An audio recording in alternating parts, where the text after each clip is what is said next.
and welcome to Focal Point, AFR Talk, second hour, Friday free-for-all edition. Talk about anything that's on your mind. We'll get back to the phones here in just a second. So James, Kokomo, Jackie in Tampa, hang on, or Jacqueline in Tampa, hang on. We're going to get right to you in just a second. This is an interesting thing. Phil Gingrey is a congressman from Georgia, and he is an OBGYN and has been since 1975. He's delivered tons of babies over his professional career.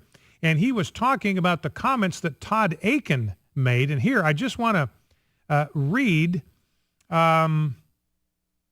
what he said. This is an OBGYN speaking about what Todd Akin said. Remember, Todd Akin used the term legitimate rape, and the left just went apoplectic over that, even though what he said was exactly right, that there are accusations of rape where no rape occurred. It was consensual. The woman changes her mind. She wants to accuse the guy of rape. That's not a legitimate rape. That's what Todd Akin was talking about. And he also said that the body has a way of shutting that thing down. And Phil Gingrey said, you know, he was partially right. He was partially right. And I want to say to Phil Gingrey, well, listen, where were you when Todd Akin needed you? We needed you in Missouri when this thing blew up to say these things. And here's the quote from a speech he gave in Marietta, Georgia yesterday. Akin went on and said that in a situation of rape, of a legitimate rape, a woman's body has a way of shutting down so the pregnancy would not occur. He's partly right on that. He said, I've delivered lots of babies and I know about these things. It is true. We tell infertile couples all the time that are having trouble conceiving because of the woman not ovulating, just relax. Drink a glass of wine. Don't be so tense and uptight because all that adrenaline can cause you not to ovulate. So he was partially right, wasn't he? So that is an OBGYN speaking, saying that Todd Akin was in fact partially right, that adrenaline can interfere with the process of a woman ovulating. Now, he goes on to say, look, if a woman's already ovulated, she's already released the egg, then you're not going to be able to prevent a pregnancy. The adrenaline rush isn't going to prevent the pregnancy.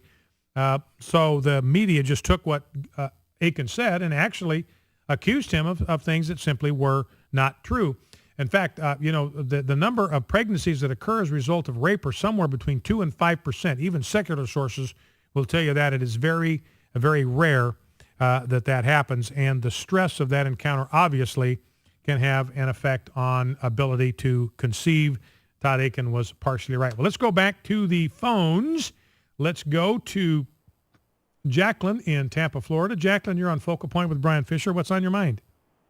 Good afternoon, Brian. Hi. Thank you so much for having me. I just want to say I enjoy listening to your show. Thank you. And I wanted to make a comment on the scripture that you quoted, Exodus 21, verse 16. Yes. I see where it says that. I was reading it here, and I find different verses within that chapter to state different things. For example, in verse 2, it says, if you buy a Hebrew servant, he is to serve you for 6 years, but in the 7th year, he shall go free without paying anything. Yes.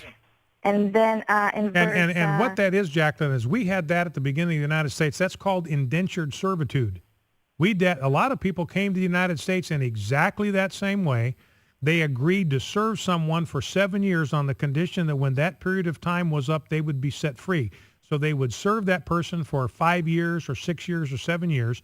In order to get passage to the United States, they would work for that individual for the period of time. Then they would be granted their freedom, and they would be planted here in the United States. So that's just indentured servitude. We practice that here in the United States.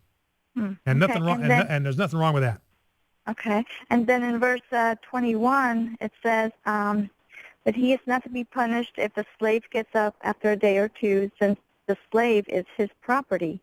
So right there, what's with that saying that the slave is his property? Well, the interesting thing is that if the provision there is that if a man abuses a slave and the slave dies, the slave shall be avenged. And what he says about the slave literally says the slave is his silver, the slave is his money. What he means by that, the slave is an asset to his business, to his farm, whatever operation that he has going. So the point that Moses is making, look, if you have this guy that's working for you then he's an asset to you. You don't want to go around beating these guys because you're just hurting yourself. You need them to be at full strength in order for you to get the job done that you are paying them to do. They are completely dependent upon you. The other way to look at this, if you're talking about a Hebrew that would sell himself to a wealthier Hebrew because he was out of money and his family was going to starve to death. Don't forget, you didn't have EBT cards in those days. If you were broke, you were bankrupt, you were out of money, your family would starve to death unless you found some way to provide for them. And one of the ways that Moses provided for the people to take care of themselves was to sell themselves as indentured slaves for a period of time. So they worked. The master would provide for his family.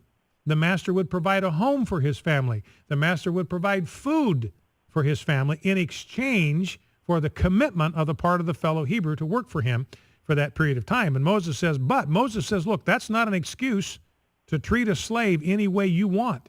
If you so abuse a slave he dies, you're going to be punished for that, because that slave, sure, he's valuable to you, he's an asset, but he's also a human being made in the image of God. And therefore, if you abuse him and he dies, you're going to have to pay for that yourself. Mm-hmm. So, in a sense, though, by him saying all this, isn't he kind of like approving slavery instead of he should have been very adamant with the whole, thing about slavery, that it shouldn't even exist? Well, no, because he's saying the kind of slavery that is prohibited by the Bible is exactly the kind of slavery that we practiced in the United States. There's no condemnation in the Bible for indentured servitude, and a lot of people got to America as indentured servants. Nothing wrong with that. That's fine. That's a way for you to position yourself to build your own life. Nothing wrong with that. No condemnation for that. We did that in the early days of the United States of America. What was flatly condemned, and again, if you have slavery because of a war situation, that's not condemned in the Bible. If you have indentured servitude, that likewise is not condemned in the Bible. The kind of slavery that is condemned in the Bible is exactly the kind of slavery that we practiced in the United States, where a man is stolen and is sold to somebody else as a slave. That's immoral. That is flatly wrong. If you say are part of a nation that goes to war against another nation and you lose, then you got no right to complain about what happens to you. That's part of the cost that a king had to take into consideration. Look, if I go to war, I attack this other nation and I lose, what this could mean is that my people will be subject to slavery, because the nation that beats us is not going to want to give us an opportunity to rearm ourselves and retool and attack them again. So we're going to be under their thumb. That's a risk that I have to take. And the alternative, being reduced to slavery, the alternative is having their heads cut off. Now, if I'm a member of the nation that just lost the battle, I'm going to be glad that I've been given my life. And I've got an opportunity to work. I've got an opportunity to provide a roof over the head of my family. I've got an opportunity to feed them.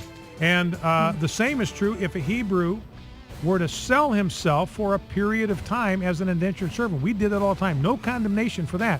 But when you kidnap a man against his will and you sell him, that is flatly prohibited. And that is exactly the kind of slavery that was practiced in the United States, and that is roundly condemned in the Old and New Testament. So listen, Jacqueline, I appreciate the call. Thank you for that. We get back, we are going to talk with Twyla Brace, who's the president of the Citizens Council for Health Freedom, about Obamacare and some of what's going on there that you will want to be aware of. Obamacare is just killing the little guy. One restaurant chain after another reducing hours to avoid the Obamacare regulations. Little guy getting hurt again. Back in 2.